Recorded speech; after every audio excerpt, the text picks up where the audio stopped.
All right, so maybe we'll get started here. The panel members, we're all good. Okay, well, my name is Dan Meyer. I'm editor-in-chief at RCR Wireless News. Thanks for coming in after lunch here for a session to look at policy challenges of 5G.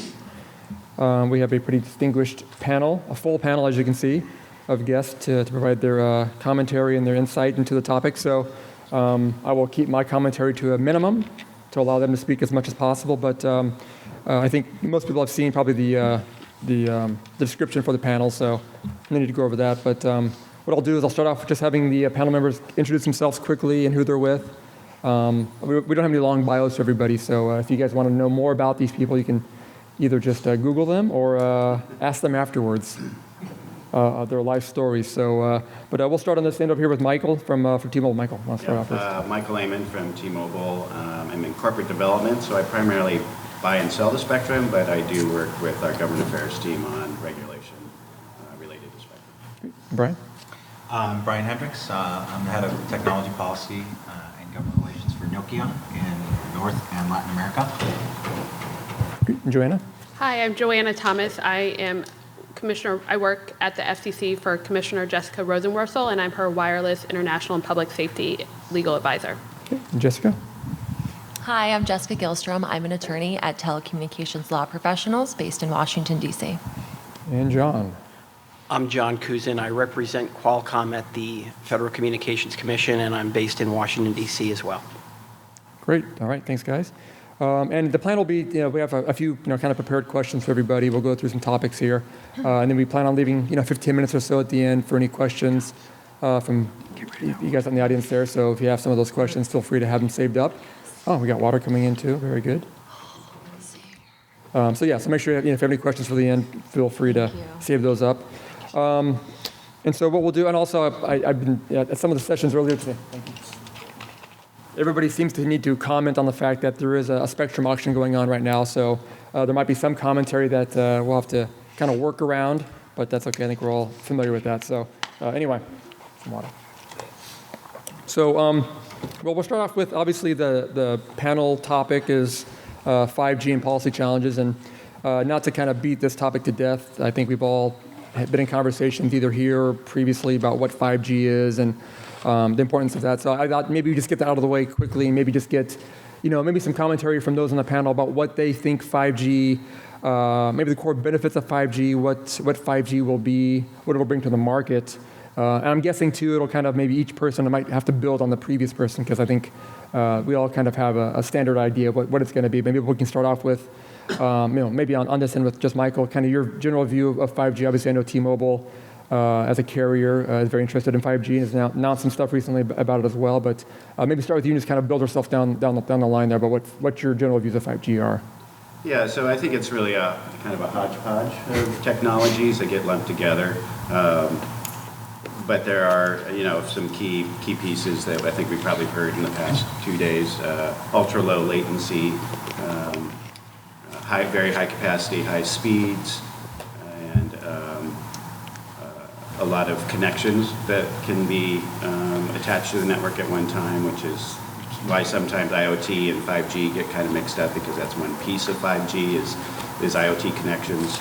Or massive amounts of IoT connections on one sector or one cell site. Those seem to be the kind of the key drivers. There's I guess a couple other ones, device-to-device connections that are outside of the cellular network. That's another aspect. Okay. And can everybody hear okay in the back as well? I know it's kind of a small room. We have microphones. Everybody can hear okay? Okay. If you can't hear okay, throw your arms up. We can go from there. Sorry, Brian. No problem. I usually don't need a microphone. That's probably a bad thing. From Nokia's perspective, building on what Michael just said, we view 5G as the technology foundation for the connected world. It will be the forward-looking networks that enable the mobile Internet of Things and all of the use cases that you're hearing people talk about, some of which are capable on 4G networks and evolving 4G networks, some of which will challenge use cases, autonomous driving and other things that are coming. So it's all the technology that will enable that. There's a lot of risk, a lot of new R&D work that has to be done, but it is all designed from Nokia's perspective to try to drive down the cost of deployment. We want the infrastructure to do more, but have lower power consumption costs, lower maintenance and deployment costs, try and get coverage and density in places that we haven't achieved that in previous generations. So the only thing I guess I quibble with in the topic sentence of the question is, I don't think Nokia believes is years off, plural. I would draw your attention to some of the comments that our CEO Rajiv Suri made at Mobile World Congress, where we actually believe you'll start seeing deployment of 5G capable systems next year. Those are things that can be upgraded, obviously, into 5G, but they're the early foundation, and you're going to start to see that next year. Hopefully in the United States, which we'll talk about, we think is at risk, I think, at some level of slipping behind other markets in the world with the policy environment. Yeah. Okay. Very good. And Johanna? So as most of us know here, 4G networks for the most part operate on 3 gigahertz of spectrum or below. And for 5G, one thing Commissioner Rosenworcel believes is that we're going to have to bust through that 3 gigahertz ceiling and start looking at spectrum at 24 gigahertz and below. Of course, at this spectrum, at that high band spectrum has some propagation challenges, so we're going to have to make it work. We're going to have to look at spectrum blocks of 200 megahertz, contiguous spectrum blocks of 200 megahertz or more. We're also going to have to combine this spectrum with the dense network of small cells to take advantage so that we can kind of deal with some of the propagation challenges, but those 3 pieces combined will help carriers deliver faster speeds than we've seen before. Okay. Jessica? I don't really think it'll come as a surprise to anyone to think that, data-driven mobile service is the future. The number of devices are increasing, the data usage is skyrocketing. So I think any future, technology such as 5G really would have to account for that by increasing capacity as well as data speeds. I think those two are extremely important to any new technology. Okay. And John? Yeah, just 2 points I will make. I'm reminded of one of my first bosses when I was working as an engineer at Bell Communications Research, when I gave him 2 options. His name was Dave Eigelhart, and I said, Dave, do you want me to do A or B? And he looked at me with all seriousness and said, yes. And I looked at him, and as a brand new engineer of 21, I kind of said, what? But when you look at 5G and your question is it going to be what type of spectrum? It's going to be all kinds of spectrum. It's going to be the millimeter wave stuff that Johanna spoke about. It's going to be sub 3 gigahertz stuff that is in use now for 4G, 3G, 2G, et cetera. And it is going to be the bands in between. It's going to be between 3 and 28 gigahertz. Whatever bands are available in areas where there's a high demand for capacity, those bands are going to be used. And one other additional point on spectrum is going back to Dave Eigelhart, is it going to be licensed or unlicensed? The answer to that is yes. It will be both, and it's going to need to be both. And we're all working towards supporting networks that operate using both types of spectrum. And just from a 10,000-foot level, how I envision 5G being is there was a concept discussed more than a decade ago called seamless mobility, where you won't have to think, wherever you go, you'll have connectivity. I truly believe that 5G will be that seamless mobility world where a user is going to have a device, set it up, and it will automatically connect and provide whatever you want on that device through the cheapest mode possible, whether that's an unlicensed link. The device is going to have smarts inside of it to know what you typically look at so that it will download it to the device. If you read the New York Times every morning, when you get up, it's just going to be on your device. And even if you go into a train tunnel with no connectivity, you'll have access to what you want, very low cost, anywhere, anytime, and it will be without you having to worry, am I on Wi-Fi? Where's my type of connection? It's just going to work, and I think we're moving very close to that. Okay. Brian, did you have another comment? I wanted to underscore a very important point that he just made, because I think the way we're looking at the 5G world, incrementalism and uncertainty are kind of the biggest the dangers here.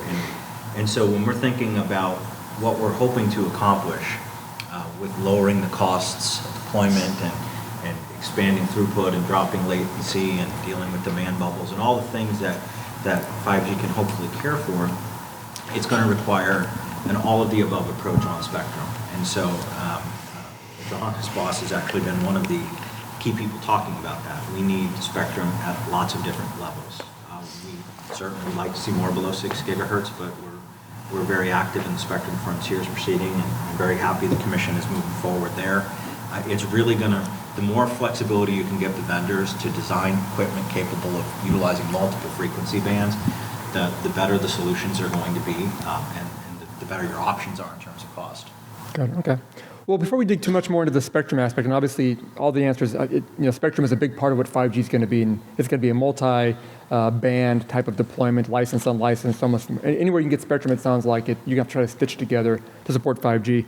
But as part of that, there is going to be the network aspect of this, whether it's small cells or antennas in different places. And I wanted to kind of, I guess, touch on that a little bit, because I think for smaller carriers, that might be a bit of a challenge for them, because they operate perhaps in a different model than larger carriers do when it comes to cell site deployments and backhaul and different challenges like that. And I know yesterday during one of the keynotes, Stephen Bai from C Spire had mentioned that bringing more spectrum into play, obviously the challenge becomes in how you support all that spectrum at a cell site. You can't just keep throwing out more and more antennas. Some of these sites, like he was saying, are 15 to 20 years old. You have issues about, can these sites handle not just the additional antennas on there. So I guess as you look at, how network planning will play into this, looking at all these different spectrum bands, how does the industry tackle the logistical challenges in bringing spectrum to actual commercial usage? And maybe you can start with Michael on that. Maybe, as you guys look ahead, I know you guys have announced a little bit about your 5G plans, but as you look kind of towards this multi-spectrum band deployment, how do you see the logistics happening and support for that? Yeah, well, I guess first of all, one point is that, there'll be a very robust 4G LTE deployment for a long time as kind of the foundation for broad coverage across the country. And initially, 5G most likely will be deployed at higher bands, 28, 39. And because of that, that will dictate small cells. So, the deployments will be relatively modest, I think, in the initial. Will be things, initially I think it's fixed, a fixed product, fixed broadband product, last quarter mile, not even last mile, but last quarter mile sort of connectivity. And the one thing about deploying at a high band is that the antennas are actually small. Sure. So, there's kind of a relationship. So I'm not sure that it's a particularly difficult deployment, because your antennas are small at higher frequencies like that. But, there'll be lots of learning curves over time. But again, it would be all kind of built on a foundation of 4G LTE coverage. It's not like we've seen in the past where you replace 2G with 3G and 4G replaces 3G. And 4G will be there for a long time, and there'll be little pockets of 5G for particular use cases in particular environments. Okay. Not to move down the line there, but yeah, Brian, maybe. So, in golf, they say play it where it lies is the adage, and I think one thing that we have to be careful of is overgeneralizations. Not that your question's an overgeneralization, but not every carrier is in the same place. Everybody has a slightly different technology roadmap to get to 5G. I think Michael is absolutely right that those that have deployed robust 4G systems are going to be able to get a lot of useful life out of that. There's a lot of things that we're working on at the vendor level. Most of it is built around the idea of driving costs down where we can, because that is central to being able to get greater coverage and therefore greater capacity. So whether it's through network virtualization environments and cloud, whether it's through efforts, as I mentioned, to try to get more out of existing networks. I mean, we just had a solution, for example, announced in the last month and a half, which I encourage you to talk to some of the Nokia folks about, called Fast Mile. You may have heard it talked about here. I'm not an engineer, and I will not attempt to tell you everything that it does, but the idea here is in certain areas where you have a network, perhaps it's 4G, perhaps it is not, the customer will have the opportunity to deploy a self-install kit involving a multi-gain, multi-directional antenna to basically boost performance and that they get from an existing network. So I think all those things are designed towards better utilization and monetization of current infrastructure, get you on the technology pathway and roadmap to 5G, and then drive the costs down to help you get there. And that's where the vendors, I think, are trying to focus. Oh, okay. And maybe, Joanna, obviously from a regulatory perspective, I know the FCC has been doing quite a bit in terms of, making it easier for deployment of antennas and stuff. What's your general view on support there? So this is a really great question. As my boss likes to say, infrastructure is the unsung hero of the wireless revolution. As we've heard, small cells are going to be a really big part of what is involved in a 5G deployment. So that means we're going to have to find ways to harmonize municipal practices from coast to coast in trying to figure out how we can deploy these cells in the places that they need to be. The Commission has taken steps to streamline this process and work with municipalities. More can be done and is being done. The Wireless Bureau of the FCC is working hard with the various parties to figure out how to further streamline the practices so that, as Brian has been saying, we can help reduce costs in getting these small cells deployed. That primarily is for outdoor deployments. For indoor deployments, one thing my boss has advocated for is creating the wireless equivalent of LEED certification to recognize those buildings that are 5G ready. We need to find ways to encourage and reward buildings that have built a dense network of small cells and fiber backhaul into the building, and having a certification will not only help standardize that process, but also encourage buildings to do that further, other buildings to do that. Any more comments down there? Anyone else have any more comments? Jessica? Sure. Okay. John? Yeah, just 2 points to kind of piggyback on what Joanna and Michael and Brian have said.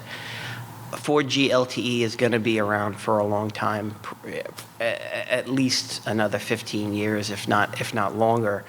And the reason is it's such a robust interface. And when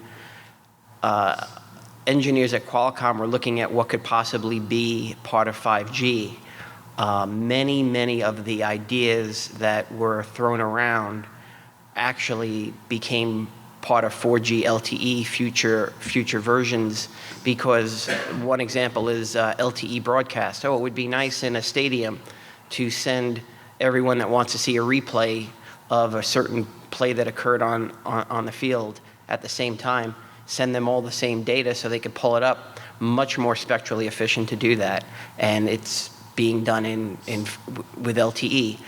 Similar is device to device.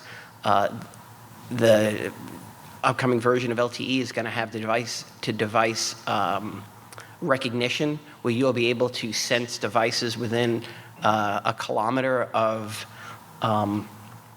where you're located, and that's useful for so many examples.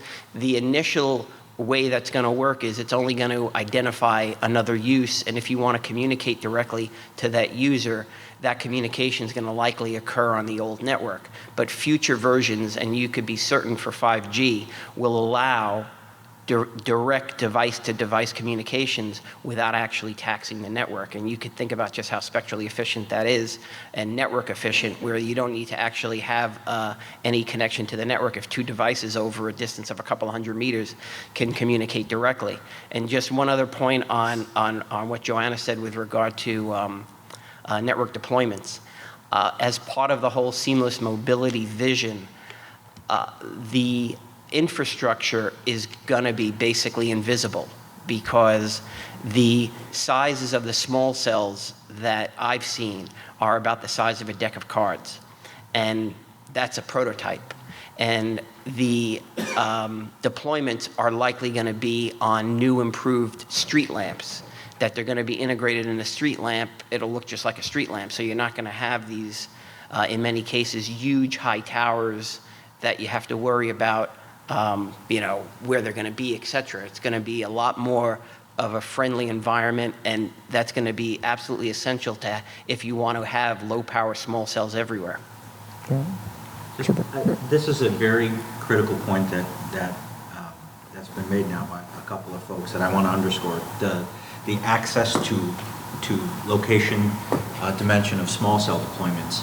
I'm less confident that the commission will be able to do much unless it gets additional direction from Congress on this point. I know that folks are not generally a big proponent of preemption, so perhaps, Nokia has suggested we look at ways where the commission could use its convening authority by establishing, for example, sort of a template process that municipalities and others could take a look at for approval of location of these devices, and provide an opportunity for a party that doesn't feel like it's getting that kind of process to appeal to the commission to get authority to move forward with their project.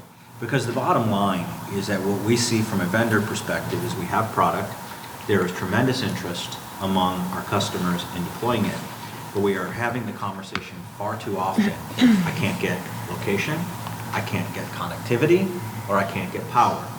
And so all the great ambitions in the world are wonderful, and we certainly would love to sell you more of that infrastructure, but until we correct that problem, it's going to be very, very limiting. And I would just add that in my former life, before working for Nokia, I did work on the Senate Commerce Committee with Johanna's boss, and we had occasion in the last spectrum bill that became law to take a look at some limited preemption over municipalities' ability to approve through their zoning changes to a tower that didn't change the footprint, et cetera. And what we actually found, we have some data, is that the process for carriers to make those kinds of changes and deployments was suspended considerably. And so I think we have enough impetus to believe that if we did something meaningful like this, we could really change the dates and the economics of deployment. Okay. All right. Well, maybe move on to a little bit, digging more to the spectrum issue of this. I think we kind of everybody's mentioned it to an extent that we expect mostly 5G spectrum to be the high band spectrum. And traditionally, the FCC has never really assigned any sort of generational technology to a spectrum band, but it seems like all the talk I've heard a lot of is, that's kind of what's going to happen with 5G. It seems like there's this, kind of pegging millimeter wave, centimeter wave to 5G services at some point. But maybe, I guess, as we look at what's going to be available, maybe start, Jessica, maybe what's your view on what spectrum do you expect to be part of this, part of 5G, I guess? Maybe start with you on that. Sure. Well, I think most people in this room probably are aware of the NPRM that the Commission is considering right now on the spectrum frontiers, or the above 24 gig bands. The record, at least on the carrier side, the record largely reflects that mobile will be available and suitable in the 28 gig band, 39, 37, and 64 to 71 gig bands. But I think it's really important to ensure that the Commission stays focused on also clearing up low band spectrum. The below 1 gig spectrum is huge and is so important to our services here. So I think they'll be able to complement each other really well, but it's absolutely necessary to have both to transition to 5G. Any other comments? Yeah, go ahead, Johanna. So I completely agree with Jessica, and so does my boss, which is probably way more important than me. On the 28 gigahertz piece, I just want to touch on, as some of you may know, at the World Radio Conference late last year, the International Telecommunication Union, or ITU, decided to study several different bands for 5G, and many of them some of them were considering in our spectrum frontiers. The one band that the ITU decided not to study was the 28 gigahertz band. So my boss has been a big advocate and a strong supporter of making sure that the Commission, by the end of this year, complete its work on making the 28 gigahertz band available for mobile use in the United States. This is a band, and I'm sure everyone on this panel can tell you this, is being explored by Japan and South Korea for 5G use, and my boss wants to make sure the United States is a leader in the 5G space, and making sure that we take action on the 28 gigahertz band will be really important to that.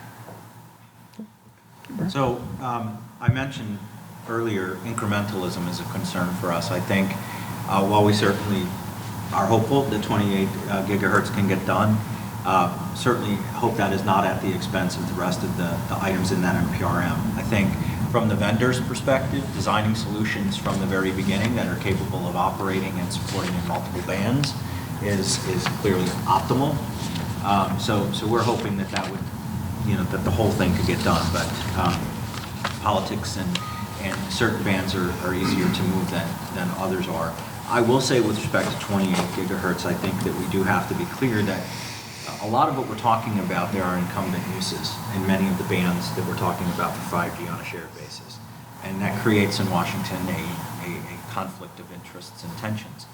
And industry hopefully can work collaboratively, in this case with satellite, to develop that. But just yesterday, I believe there was a bill introduced in the House of Representatives that would establish primary status for all satellite operating in that band. And were that to be enacted into law, that has some real limits. That'd be very limiting. To what we could do. I'm being charitable. I Yeah. didn't want to dump on it. But the truth of the matter is that a strategy to confer some legitimacy to satellites' concerns that we're going to work through as an industry? Perhaps. But none of this is easy. And so the extent to which we're able to move a package of these frequencies forward, I think that's always our preference. But beyond the millimeter wave, I think the other thing that Nokia has made very clear is we do need to continue to look below 6 gigahertz for spectrum. We've been very active in the 3.5 gigahertz proceeding. There we see tremendous potential. The ecosystem is actually working pretty well together and coming up with a regulatory frame and sensing technologies and other things that can be deployed there. Nokia has been a big proponent of the language in the Senate's Mobile Now Act that wishes to extrapolate that approach to the rest of the 3 gigahertz band, 3.7, 4.2, and also 3.1 to 3.55. We know there are uses there, but our view is that if we're able to establish a good regulatory framework and a good sensing technology and testing regime, then that could potentially create 1.1 gigahertz of contiguous spectrum to be available on a shared basis, which alone would go a long way in terms of making a down payment on our ability to get to that near zero latency, et cetera. But more importantly, I think it also opens up for smaller carriers the opportunity to access a spectrum band of great value at relatively low cost, whether you used it for fixed broadband or backhaul or things of that nature. So I'd commend that bill to your attention because I think that one is very important. I think it actually has a chance to pass this year, and we fully support it moving forward. But increasingly, we're going to have to look at bands where there are shared uses that you can't just clear out. And so below 6 gigahertz is some of the frequency I'd add to this list. Okay. I would just add that we are in active discussions with the satellite community to try to come up with a framework, and I think we have a framework. It's always devil's in the details, but I think there's a framework that can work to coexist in the 28, 39. Yeah, John. Yeah, just one thing I'll add is, I think a week ago, AT&T and EchoStar provided a proposal into the FCC's docket that includes a number of the elements that the other panelists laid out, and it's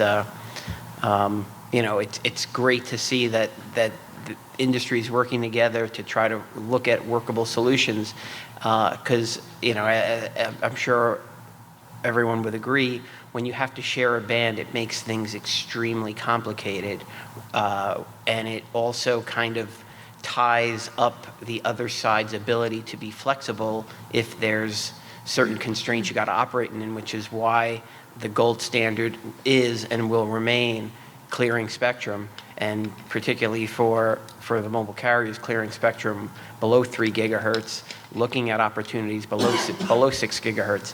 But sharing is important. It's also somewhat limiting because of the fact that you have to work around other uses of the band that are there, and it's not as open as deploying in a band where you have exclusive rights to the spectrum. Although, just one other point. The technical limitations are obviously fixed and knowable with sharing. The bigger concern that I think we have expressed is the political limitations on sharing. Because you have incumbent uses from both private industry as well as government, there's always a reflexive, not in my band, there can't be coexistence, we can't do anything. I think our approach has always been, and we'll continue to try to, this as Michael said, to work within industry to make those technical discussions, right, not reflexive ones, because if that becomes the playbook for every band, sorry, I have an incumbent use, you can't coexist here ever, You're betting against technology, which we think is always a mistake, but then the sharing model starts to collapse before we've even really gotten an opportunity to establish it. And that would be a missed opportunity, because yes, we fully support exclusive use spectrum for our customers, and we will always support that, but there has to be more tools in the toolbox for us to be able to move forward, because there's not a lot of green space left in spectrum. Okay. Well, I guess how important is it then for the government to perhaps start assigning that term 5G to spectrum? I mean, I think there's been talk a little bit on the panel here, but other panels as well about, perhaps the U.S. falling behind in terms of 5G deployment. It does seem like some other countries are, the governments are focused on really assigning, hey, we're doing this in 5G. There's a spectrum that we're looking to use. Again, like I said earlier, the U.S. has kind of usually had a pretty hands-off approach when it comes to assigning any sort of technology, letting the carriers do what they want to do with spectrum. I mean, does the U.S. need to be perhaps a little more authoritative when it comes to, hey, here, our next spectrum auction? Honestly, I don't think it matters what you call it. I think the issue really comes down to, as a global vendor, we look and we see great interest in Asia in early 5G deployment among our customers. We've seen research partnerships even recently between Brazil and the European government. Everybody wants to be the leader in 5G. Every country, including Europe, which largely missed out on LTE technology. The U.S. is not going to commit a big bunch of public money, but what you can do is you can establish the right policy environment to enable the innovators in the private sector to actually move forward. And that's where moving, whatever you call it, 5G spectrum, pick your label, a package, the Spectrum Frontiers proceeding, looking at the Mobile Now Act, these things taken together establish a policy framework through which the private sector can actually give the U.S. the ability to maintain leadership. Obviously, I'm a little biased, but I would say one of the greatest strengths that we have in the U.S. is that we have a flexible use spectrum policy, because it allows the U.S. to be an early adapter as well as a leader when there are technological advancements, and we're not stuck in this, this band has been dedicated for 2G, so we can't make it a 3G band. And I would advocate that we should continue that, because it allows us to, quickly is probably not the correct word, but shift a little bit faster than we otherwise would, and than some other countries have in migrating to the newest technologies that are out there. What the FCC has done traditionally, and it in my opinion, and I think Johanna and everyone else would agree, is set forth a limited set of technical rules that allow any technology to be deployed there. It's what they've done in the unlicensed bands, and it also allows in the licensed bands refarming. What band will be 5G? Well, it may be a 2G band that's refarmed, or a 3G band, etc. By not specifying that, this band shall be a 4G band, etc. You open up that flexibility and you encourage the experimentation that's needed, and it has worked in the past, and I believe it's the best way for us to move forward. Just, one last point, I promise. I think timing is of the essence here, is Nokia's message, because in truth, we're in an election year, and conventional wisdom, as we talked about in the earlier panel, is that nothing can get done. We're still hopeful the Mobile Now Act will pass this year, because the way we're looking at it, I don't see the prospect for legislation as a vehicle next year being a whole lot better. We'll have a new president of whatever party, who will be nominating new people to lead the agencies that are going to have thoughts and inputs on this. New FCC commissioners, new NTIA head, new Department of Defense officials who are going to want to take a fresh look at anything that's been proposed. Those people have to get confirmed, and then a period of time goes by until you're comfortable moving on legislation, at which point it's next fall, and we're coming up on a midterm election year. And so the bottom line is, we think that the time is now.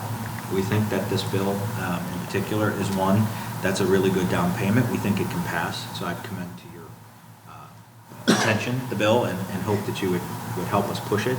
And I think we have some confidence that we're going to continue to work with the Commission to finalize a basket of these higher band frequencies by the end of this year. But timing matters. Sure. Cannot wait. Yeah. Same with moving on the MPRM. Yeah. That should move through quickly. Yeah, Jessica, I guess, are you seeing pretty good, from what your views into DC, is the government moving at a good pace on this?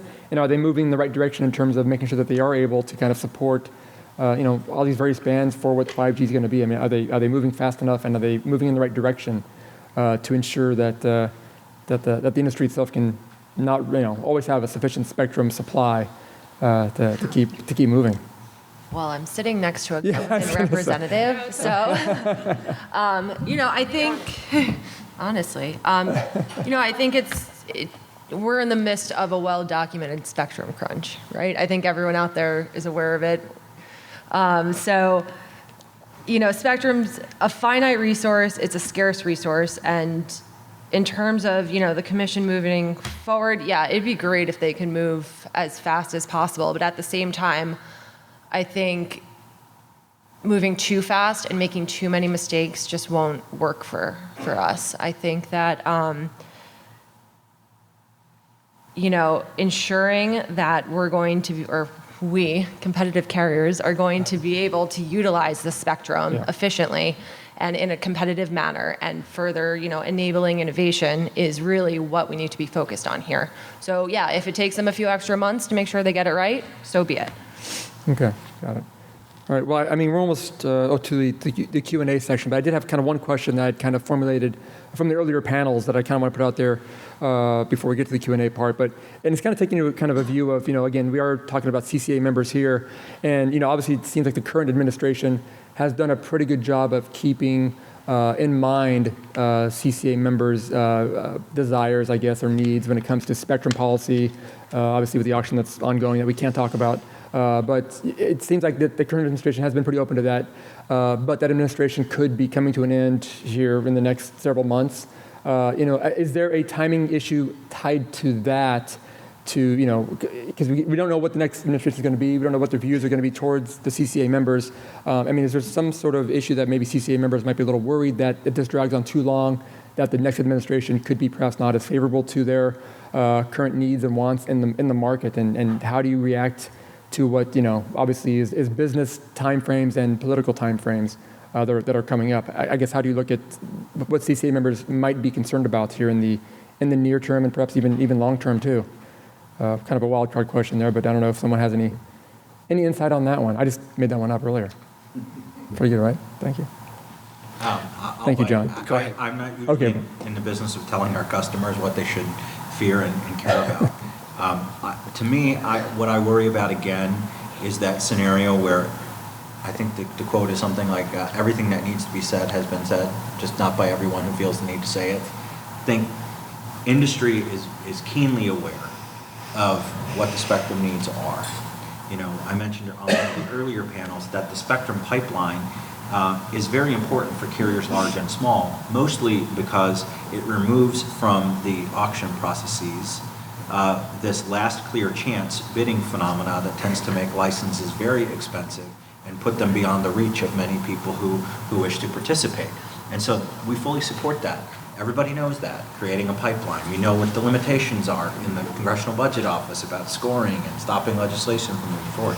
So what I worry about is that we miss the opportunity with an attentive administration, with incumbent legislators and regulators who seem to understand this, by just falling victim to that conventional wisdom that we cannot get anything done in this next 9 months, and you start all over with people, and you begin the initiation process again. And I think that's a huge missed opportunity. Okay. And it seems that, kind of related to that, the change of administration would likely, even if the MPRM and Spectrum Futures gets through, the auction of that spectrum, which is what you really need, could be delayed with a change of administration. And that would be unfortunate. Any comments?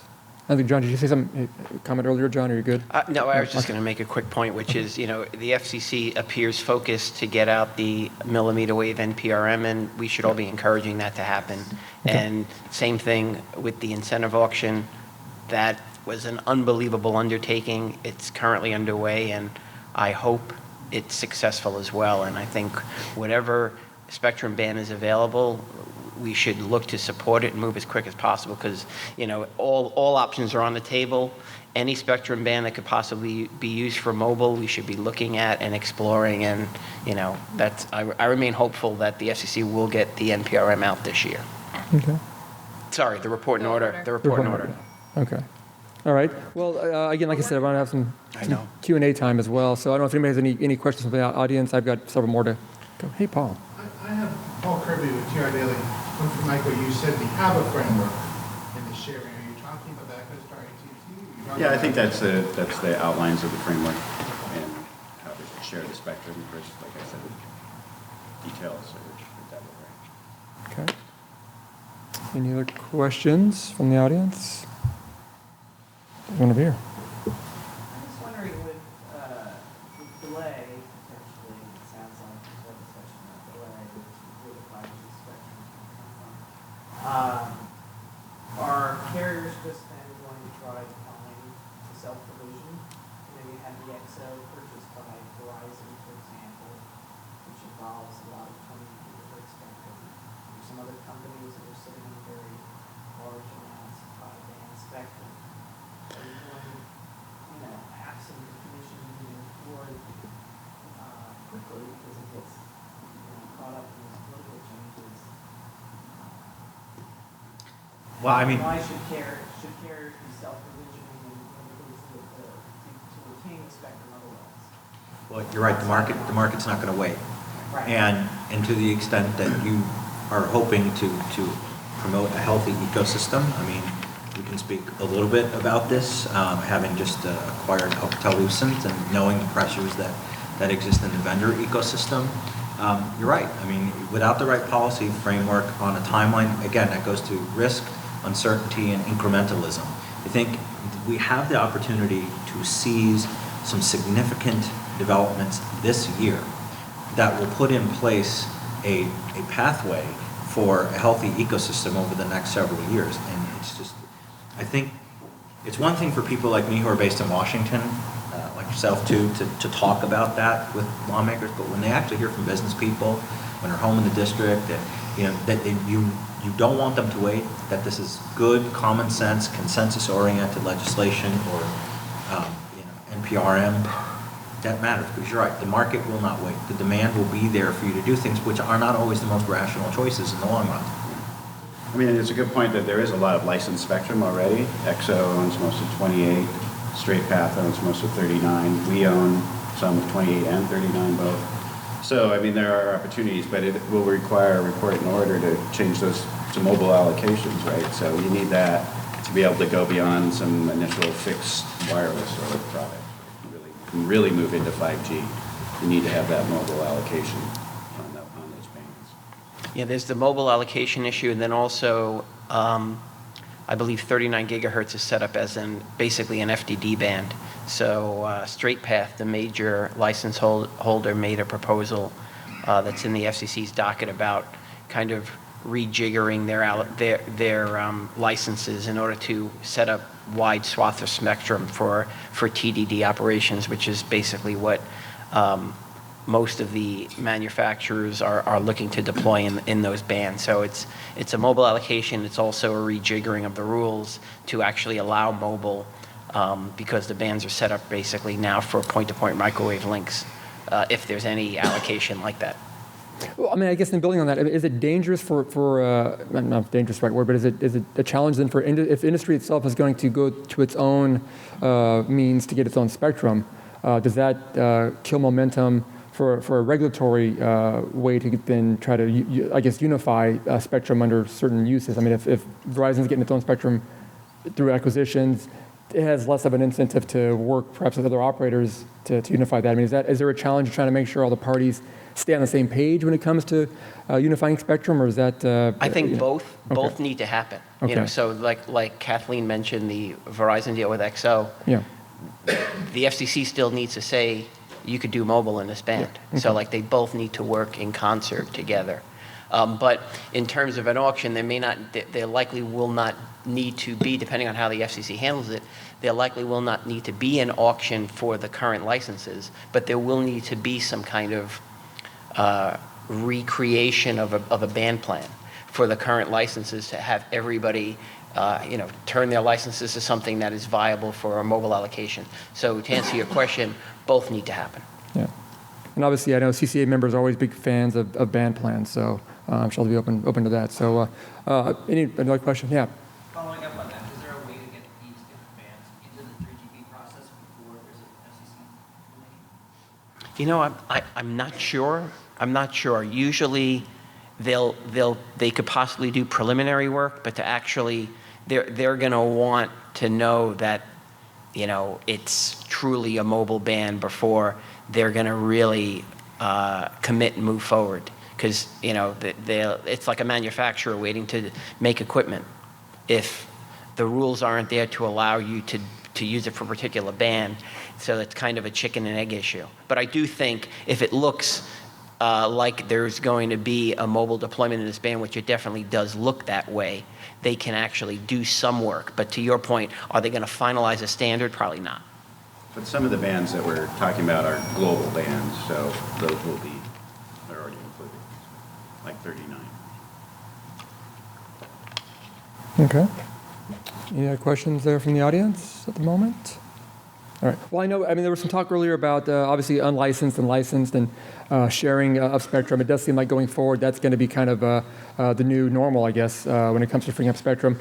Yeah, I guess, does that work when you look at the I guess in rural America, what are the challenges for that? Does it work better? Is it worse? I mean, how should CCA members be looking at, you know, kind of breaking free from what they've done in the past when it comes to buying some low band and high band spectrum, now looking at different ways to utilize spectrum?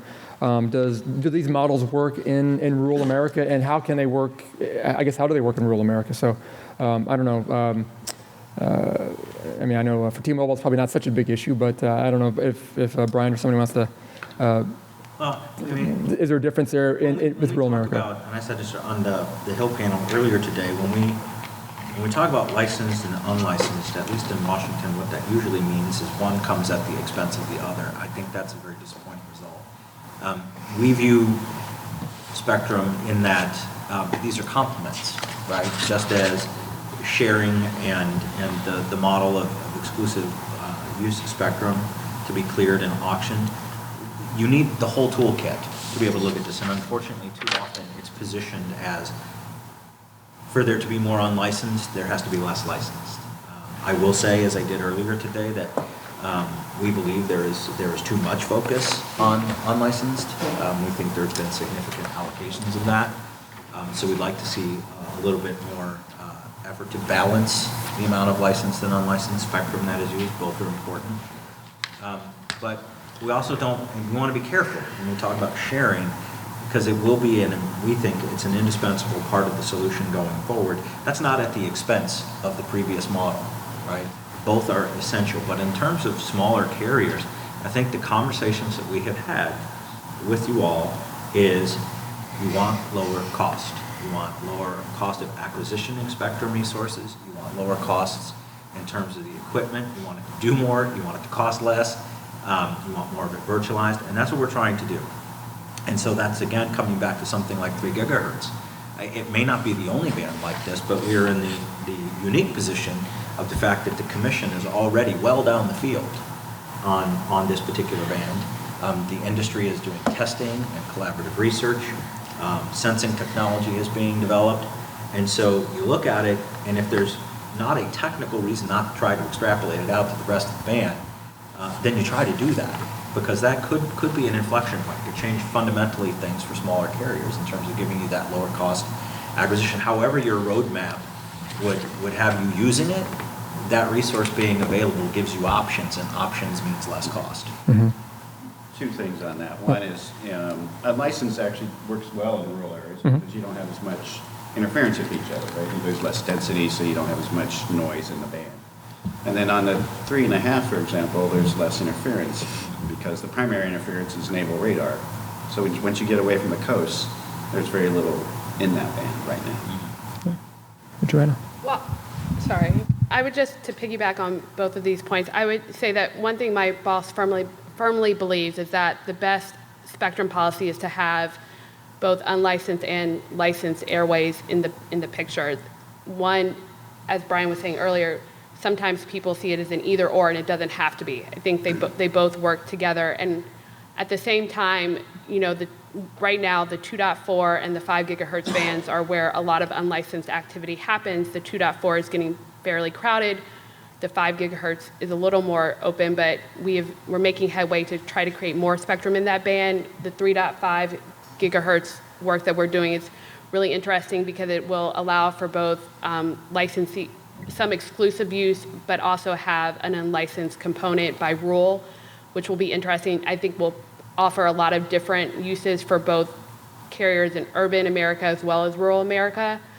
But one thing my boss has certainly advocated for is for what she called the Wi-Fi dividend, which is that for every time we license spectrum for exclusive use, we also have a cut of that for unlicensed. And you can see the commission taking steps in that direction with respect to the reconfigured 600 megahertz band that will occur after the incentive auction. There will be unlicensed use in the guard bands with respect to millimeter wave spectrum, we're not only thinking about licensed uses there, we're also thinking about expanding the unlicensed band. Right now, there's unlicensed use in the 57 to 64 gigahertz range, and in the millimeter wave spectrum proceeding, we're thinking about expanding that up to 71 gigahertz. And I think the benefit for unlicensed is that it allows for experimentation for a lot of different uses. I think we touched on the Internet of Things and, sensors, and one, especially with low band unlicensed use, you can have wireless sensors go, you can use the spectrum to have the technology go further distances, which will help in rural communities and with respect to all different types of uses, farming being an example. And just on that, on the 64 to 71, we've advocated for half of that to be licensed and half of it to be unlicensed. We think that actually helps this helps the unlicensed because it helps build the ecosystem for equipment and devices. And with 4 gigahertz is quite a bit of spectrum just in that band. Not to mention the other bands that are already unlicensed near it. Yeah, we took a similar position, which I think was like 64 to 66 could be set aside for unlicensed. But again, it's an issue of balance. We fully support unlicensed use, but you're at the point where you'd actually have more under this proposal allocated for unlicensed than for licensed. And that's probably a little bit too far. Mm-hmm. And it seems like to this point now, obviously the sharing models that have come out, they seem to be, again, you guys mentioned earlier, they seem to be working to an extent so far. We're still somewhat new to a lot of these broader sharing plans. But going forward, should we expect, new spectrum resources, like kind of what it sounds like? Is sharing going to be just it's going to be part of it now? It seems like, kind of with the 600 megahertz, there is the unlicensed part of it and licensed part of it. That's probably going to be a normal going forward. Will sharing be part of that? Are the technical capabilities in place to allow sharing, especially as more usage comes to these different bands? Because that's, again, you can start running into more interference issues, and that's when you might have a tricky situation down the road because there are several people trying to So what's really interesting get in is there. we tend to think of the ecosystem as fairly fixed. Carriers, suppliers, et cetera. What we've actually found, particularly with the commission moving on 3.5, you attracted a lot of comments in that proceeding from untraditional players in this ecosystem. And on the research side, we've been approached by a number of parties about exchanging ideas, and it's opened our eyes to some new possibilities. So this has been a fantastic exercise just from an innovation perspective to the commission. And we're also finding people other than carriers coming to us and saying, well, listen, I'd like to do X or Y with my sports league or what have you, but the spectrum acquisition costs are so high. I really look at sharing as a way that I might be able to get infrastructure that I can deploy at lower cost, and I can build a whole business use case and model on top of that. And so I think as we, at least from the vendor perspective, have seen more of that happen, we get a little bit more excited about sharing. Maybe not quite so much for just the carrier side of things, which we think will continue to have both sharing and an exclusive use spectrum, but also just broadening the ecosystem. Mm-hmm. That's very important. Okay. Any other comments? Okay. Any more questions from the audience before we wrap up here? Anyone's got any additional questions for our members? No? Going. All right. Well, we've got a couple minutes left. I don't want to jump into one more final question and not have time to finish it up. But, well, if everybody could, I guess, join me in thanking our panel members again for some great insight. And again, I'm sure if you have more questions, you can probably tackle them up here and get your answers as well. But thanks again, guys, for the great insight. Appreciate it. And also, I need to remind everybody that your feedback is important. Please complete your session evaluations on the paper on the mobile app. You can win a $300 cash prize with that, so good luck with that. The drawing is tomorrow evening, so I'm guessing, or tonight, actually. I'm guessing you have to be here to win that. And the next session begins in 15 minutes. It'll be a very good session. Paul Kirby's going to be moderating it, so it's going to be fantastic. So stick around or grab a quick drink, come back in here. But thanks again, everybody, for participating. We appreciate it. Thanks.